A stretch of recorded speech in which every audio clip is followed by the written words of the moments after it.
Dear all, welcome back to Swift with Serhan. Today's topic is value types versus reference types. And as we all know, when we attend the interviews, it is important to know what is the value type and what is the reference type because it's a very common interview question asked by the interviewer. Okay, so the question is today, what is the difference between the value type and the reference type in Swift, and how does that affect the memory? A lot of people answer this question as struct versus class, but that's not it. That's not what the interviewer is looking for. The interviewer actually is looking for a more deep explanation about for these types. So when we look at the diagram here, okay, so as we can see, there are two memory regions. When we define struct or class or actor or integer or boolean variables, each has its own region to be placed. So when we have struct, we are sure that it goes on stack, but not always. I will obviously explain everything more deeply as we proceed, but just keep in mind that this is a very simple at the beginning I will keep it simple for you to as an explanation. Okay, so when we define a new variable, for example, for the stack, it goes on top, and it is pushed to down every time when we define anything for stack related.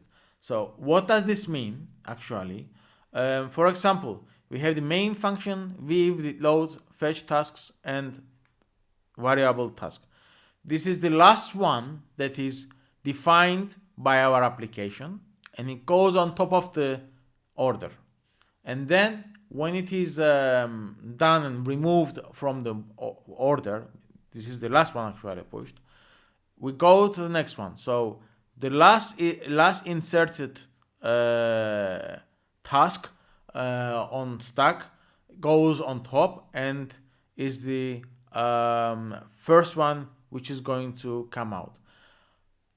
For the heap, it's completely different. So for heap, when we have, for example, closure or task manager class, or let's say person class, okay, there is no order like stack.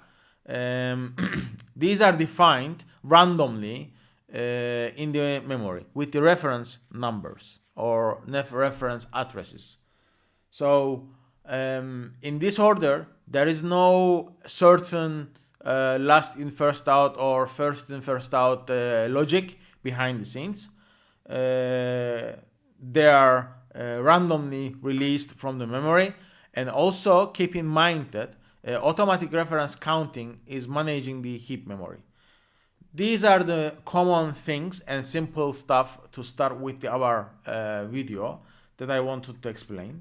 Okay, so as a next step, we are going to start with the value types and understand what is the value types are doing, how it is affecting the memory, and the principles about the value types. Without further ado, we are gonna create a playground project. Okay, so if you haven't done it before, what I will do it with you now. So we'll do, I'm so sorry, I just run another project. Okay, so when we click on Xcode, we will do file, new, playground, and let's choose iOS as a template and a blank playground, and let's make it let's give it a name, interview series reference type versus value type. You can name it as you wish. Okay, I'm gonna save it to the desktop, and we're gonna remove these. We're gonna import foundation. Okay, so what we're gonna do is we're gonna have a struct type of task, and this task struct is going to hold var title string and var boolean is completed, actually boolean. Okay, so up to now I'm assuming that you are comfortable with the definitions, creating the definition. And let's create our first task.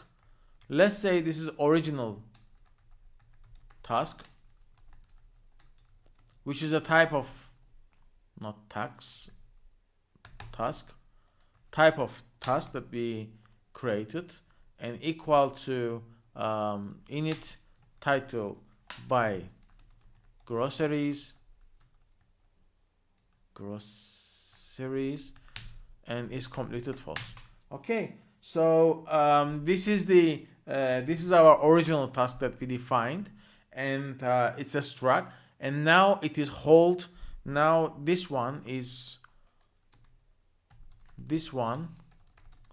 hold in stack region of memory. When we have when we pass this original task to another variable, let's say editable task. I have a typo here, let me fix it. It's gonna be part again the type of task, and we're not gonna instantiate it. We're just gonna have the copy of original task. Okay, this is the copy. This is the copy of original task. So it's written on stack again. Okay, so value types, one more time I'm repeating myself, that are kept on stack, and they don't have shared memory. Okay, so they are not pointing the same reference address or same pointer address in this case. So how we are gonna understand whether it is whether they are actually not pointing and prove our thesis. So let's say editable task title will be by fruits, specifically, not gross. I mean, we are actually in saying that by fruits. Editable task is gonna be is completed true. So when you print the outcome, you will understand what does it mean. So let's print this and print editable task and give it a name. Sorry, right here, editable task. So we're gonna run the project now and see the outcome. So editable task, as I mentioned, is the copy of the original task, and we will see the outcome and then I will explain. But let me write here a small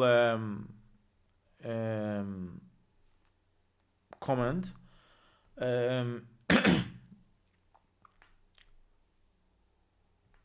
Value types struct lives on stack. So it's a deep note for you to understand better. So we are waiting for Playground to launch and preparing to run.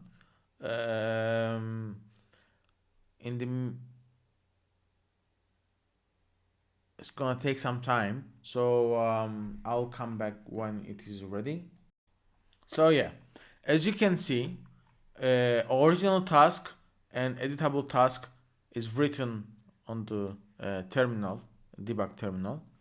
Our original task hasn't been changed. Our values are kept originally there, and our editable task changed. The title is now by fruits and is completed is true. So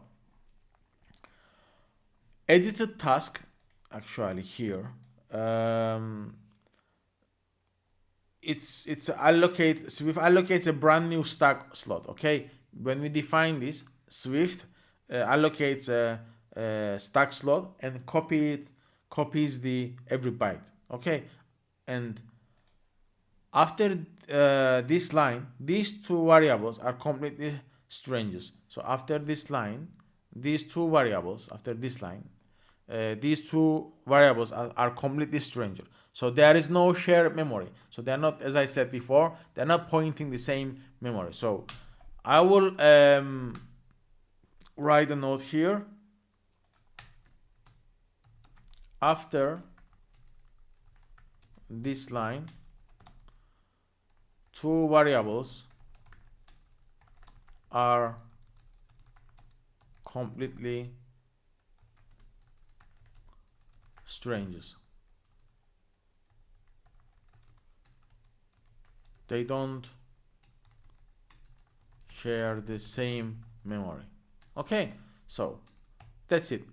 That's about the value types and its value types and the stack. Okay, so the thing is, obviously we will go deeper because there are cases where when you define a struct but pass it in the closure, that's another scenario. Okay, so I want to emphasize one more time that value types are struct, enum, integer, boolean, double, tuples. All value types stored directly on stack, and as long as they don't contain a reference type inside. So this is what I'm trying to say. They are kept in the memory, but if they have a reference type, including the reference type inside so it's another story.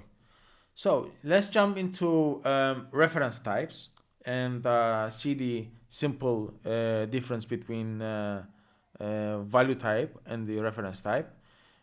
So for you, I'm trying to explain everything step by step. So when it comes to the point that obviously for the scenarios that I mentioned, for example, if the reference type is closure, for example, is holding this struct, it's another story. If this struct is holding any reference type, it's another story. So without further ado, let's jump into reference type. When you create a class instance, Swift allocates it on the heap.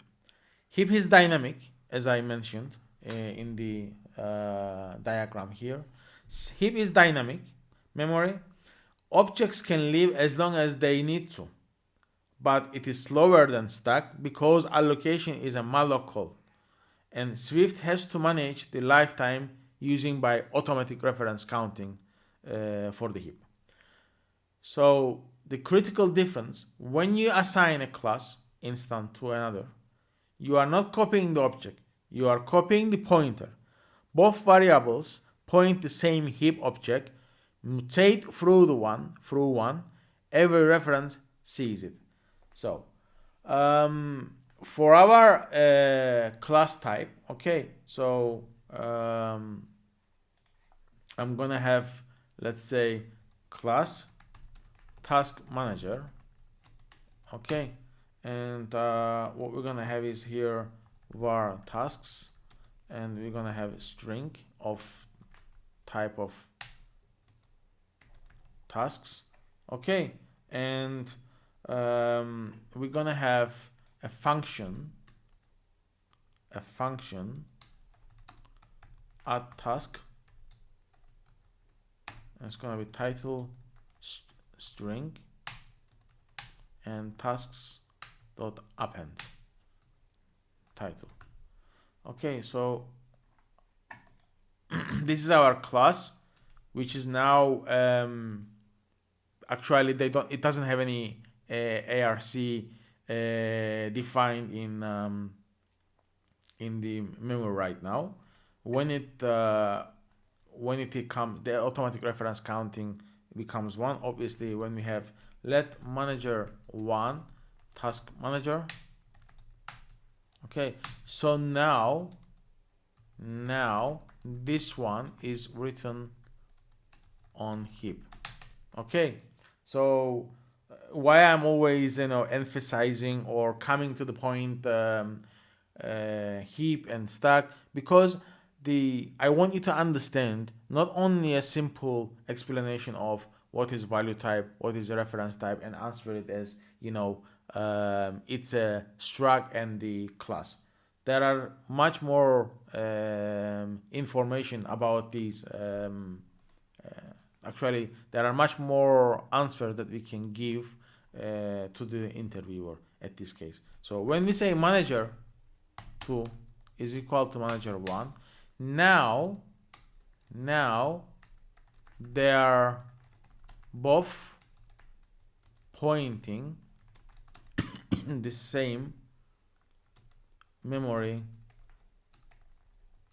reference on heap. Okay, so it's quite important to know the difference. So now this is not a copy like we did in struct. Okay, so here this is not a copy.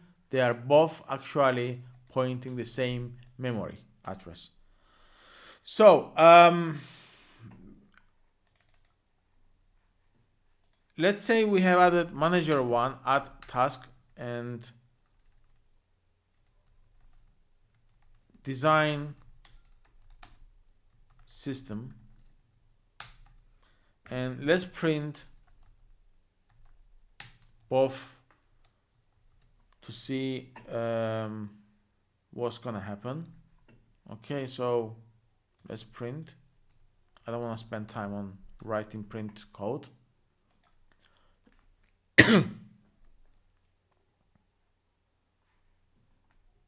We will see when it runs. We will see the I just left this struct code as well so we can see the difference. It will take some time to build and run, so bear with me. So when it runs, we can see that the count for manager 1 and manager 2, they are the same, and they are referencing the same the address. Okay, so in order to prove that they are referring or pointing the same address, what we're gonna do is we're gonna print the addresses of the objects that are created. So say, okay, object identifier, and actually let's do it in this way.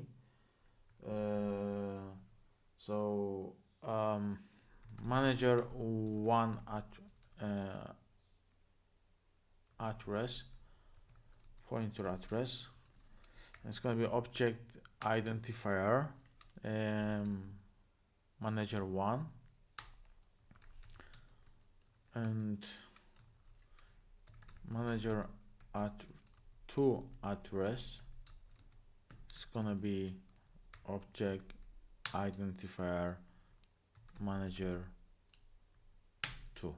Okay, and obviously we will run this and see the outcome.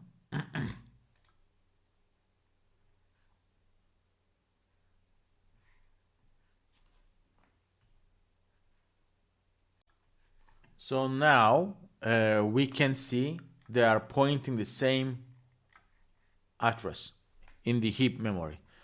So we only called the add task in manager 1. Okay, and as we can see, manager 2 is changing as well, because they are not two objects, they are two names for the same object. Okay, so they are two different names for the same object.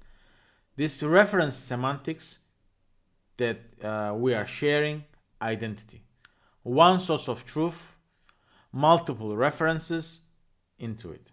So when we say like one source of truth and multiple references into it, we mean that in real applications, this is exactly what you want for shared service.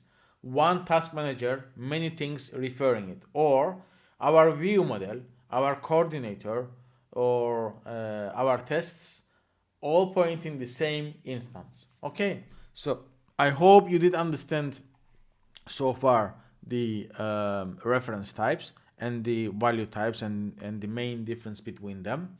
And nextly, as a next step, we are going to dive deep into automatic reference counting and how it is going to how it is actually affected in the heap memory. Okay, so how does Swift know when the free heap when to free a heap object?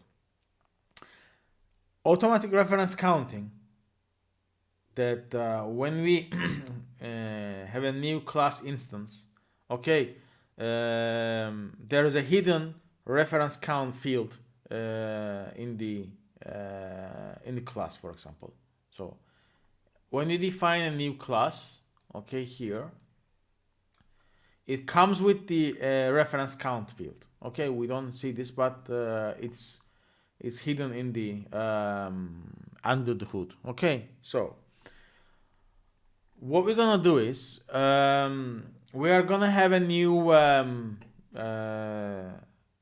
class in order to show you how the ARC is working, but also refer the previous series of this series, the first one. Let me go my YouTube channel and show you.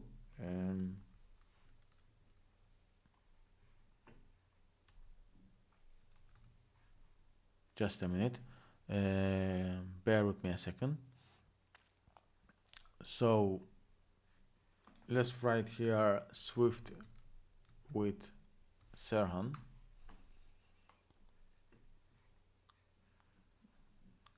Couple of weeks ago, I have published a new series. Actually, let's do a playlist. iOS interview question series, and here I also explained what is a retain cycle. I try my best to explain it as deep as I can. And if you want, you can refer this video before you continue the having understanding of ARC structure here. But trust me, we are going to cover ARC as we did previously on this video that I have shown you. So I want you to comment all these out, because every time when we run the project, it makes it slower. So let's say we have a class task session. Okay, let id string. We have init method. Okay, and when we have the init initialized, we are gonna call the print with the id of id is created, actually is created, and rc is 1. Okay, so when we make it null, or when we trigger define class to be nil, the init method should be called and deallocated from the memory, and the reference counting should be 0. So what does that mean? Let's create a function run demo. Okay, and let's s1 session 1 is task session with the id of session a, and now reference counting is 1. Okay, and do let s2 is equal to s1. So now reference count is 2. Okay, is equal to 2, and let's write it here is equal to. Let s3 is equal to s1. So now reference count of this task session object is 3. Okay, so s2, s3 go out of scope. RC back to 1. And here S1 goes out of scope and RC is 0 and deinit fires. So at this point we're gonna do run demo. We are gonna call our method that we recently created here and see if the init has been called.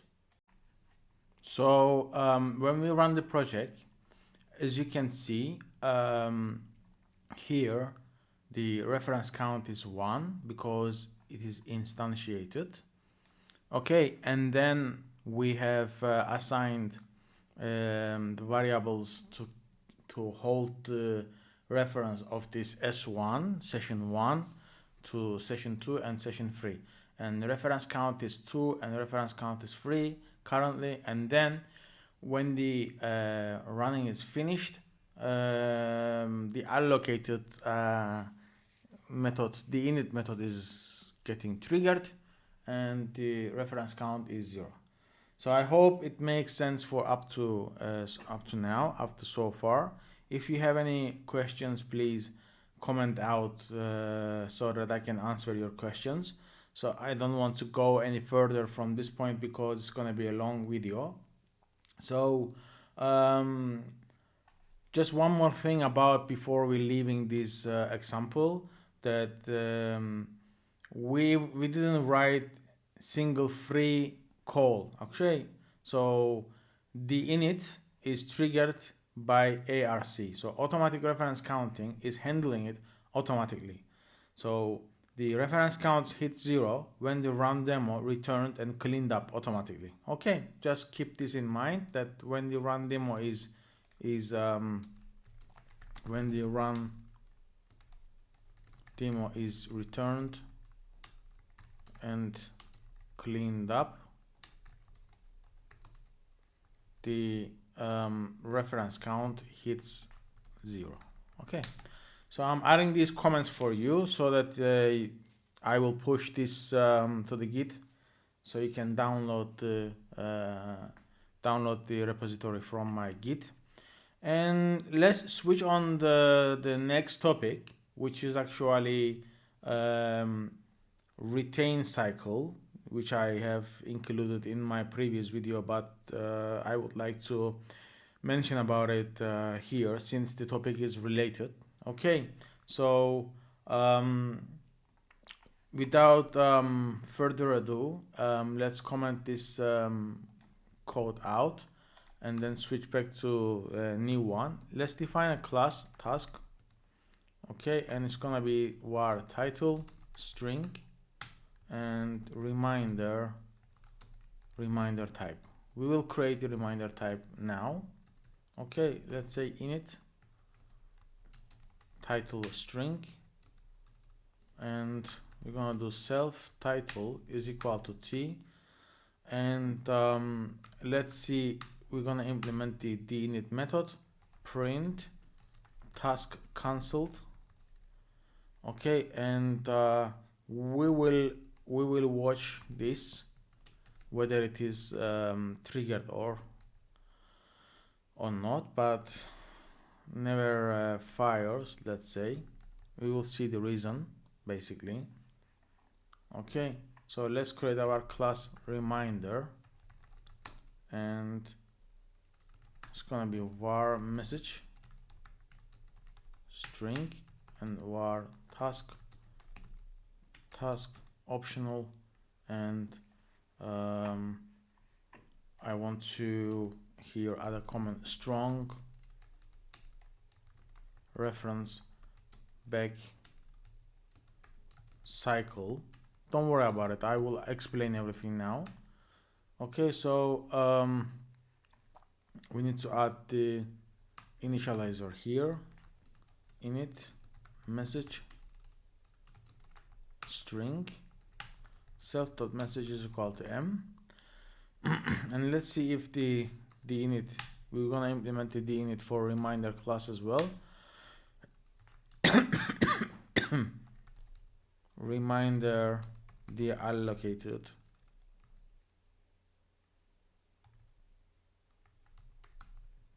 But I will add watch never fires comment here, because these both tasks are holding the strong these both classes actually holding the strong reference of each other.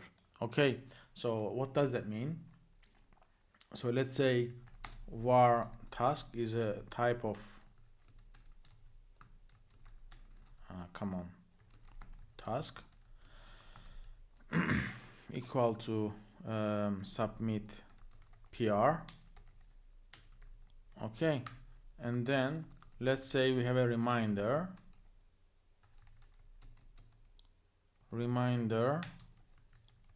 don't forget. Okay, and then let's say task reminder is equal to reminder,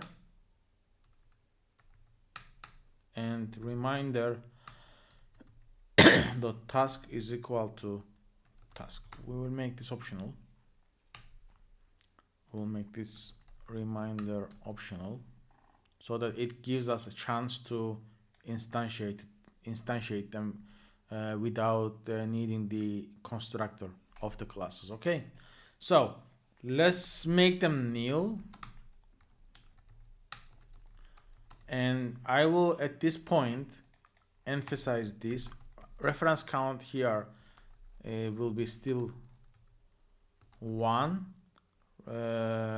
Reminder holds task, and here also RC still 1.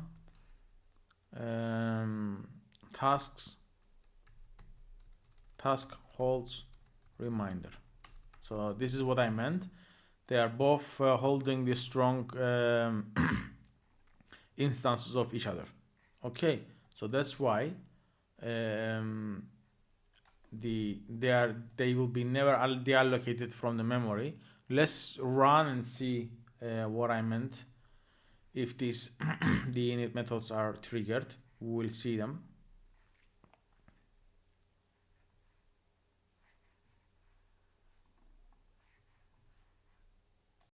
So we can see that the task is initialized. I have added these print statements to see whether they are initialized or not.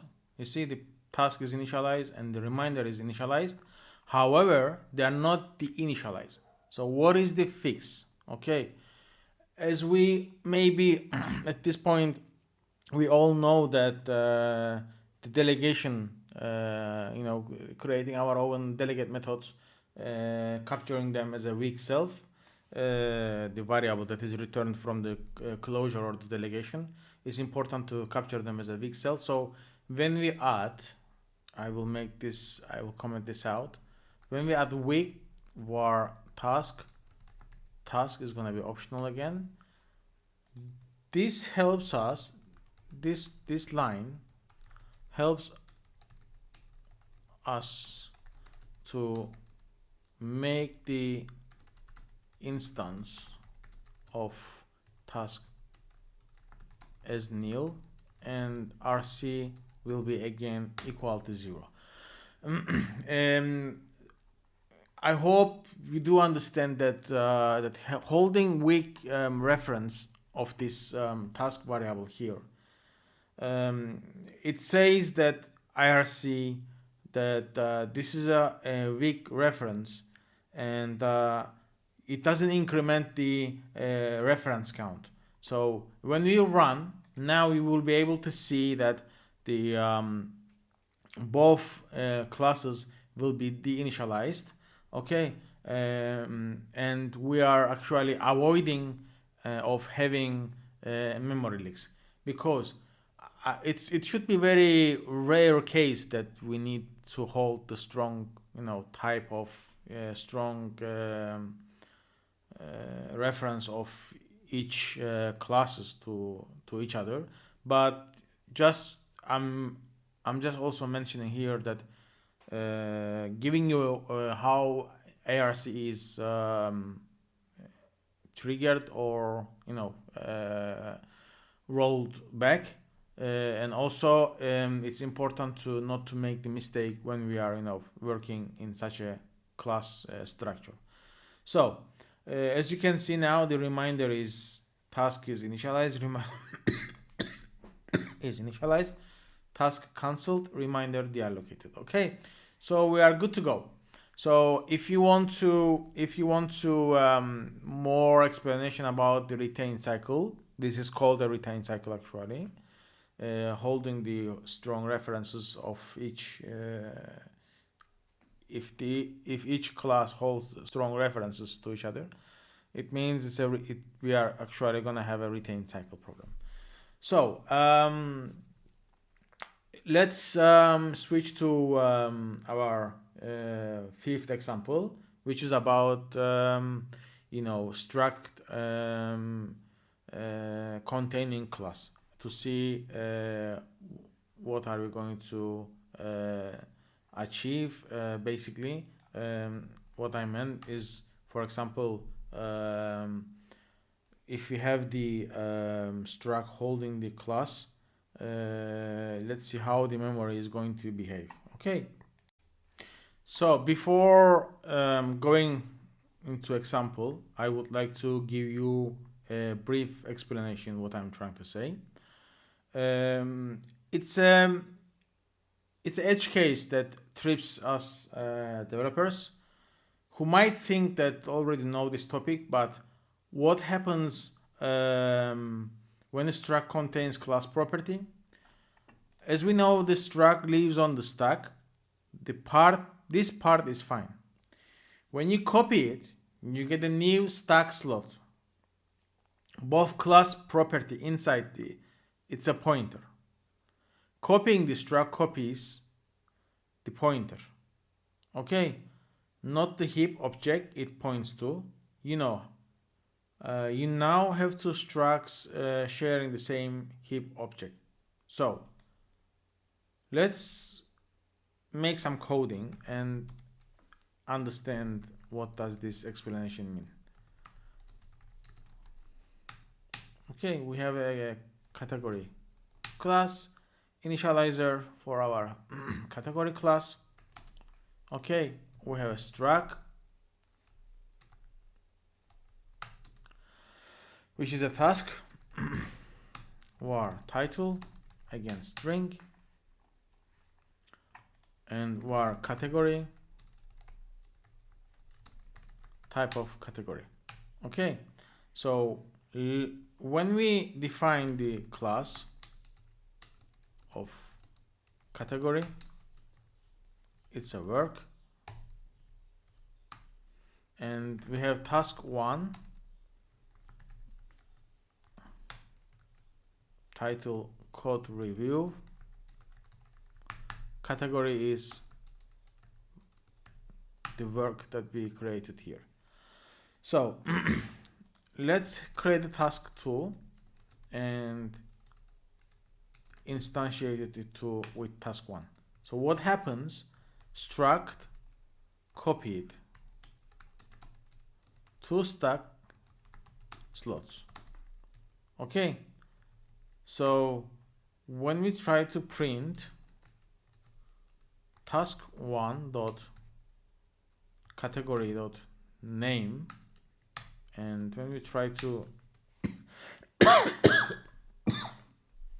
task to category dot name and run, actually the outcome for both will be same, but let's say we are gonna mutate the category here as personal, okay, and see what's gonna happen when we run.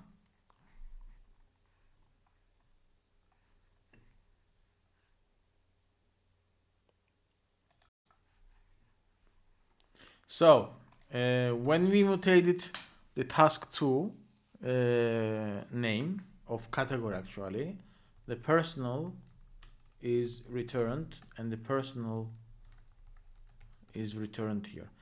Actually this part kind of not expected, okay, but what is it? You know, task 1 and task 2 have two separate stack slots, okay, but the category pointer inside each of them points the same category. So the category here and the here, they point the same instance, okay. So that's why when we change one, the other one is affected too. So they have a shared object within themselves. So the copy was shallow. If you want to true value semantics here, make category struct too, okay. Just bear in mind that if we want to if we want to true value semantics, we need to convert the class to struct.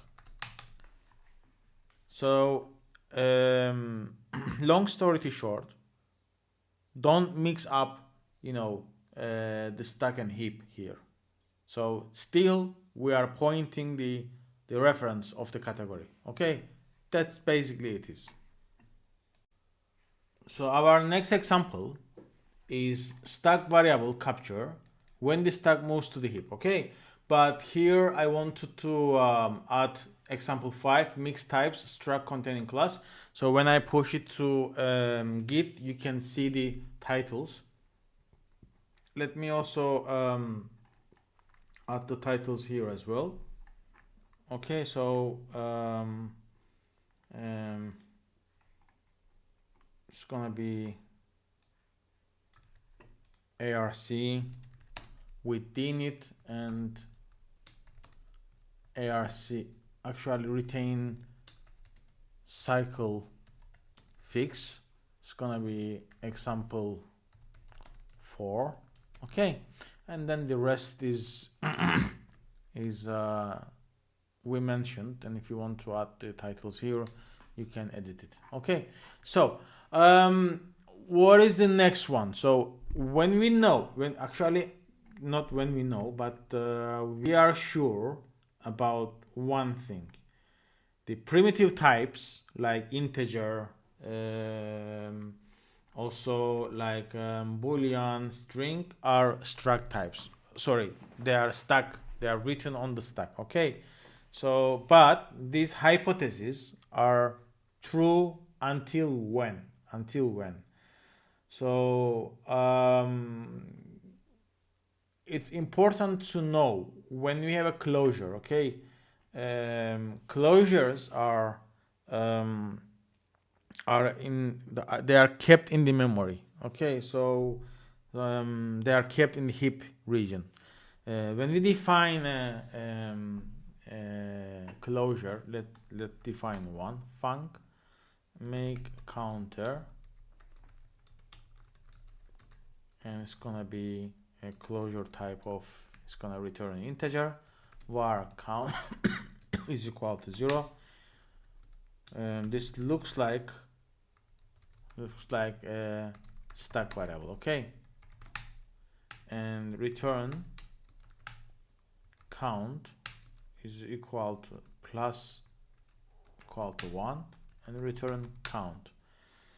So this is let's say escaping closure promotes it to the heap. Okay, so escaping closure promotes this count to the heap. So what I mean, you will see now. Counter equal to make counters stack frame is gone here. Okay, so stack it's not stack anymore. So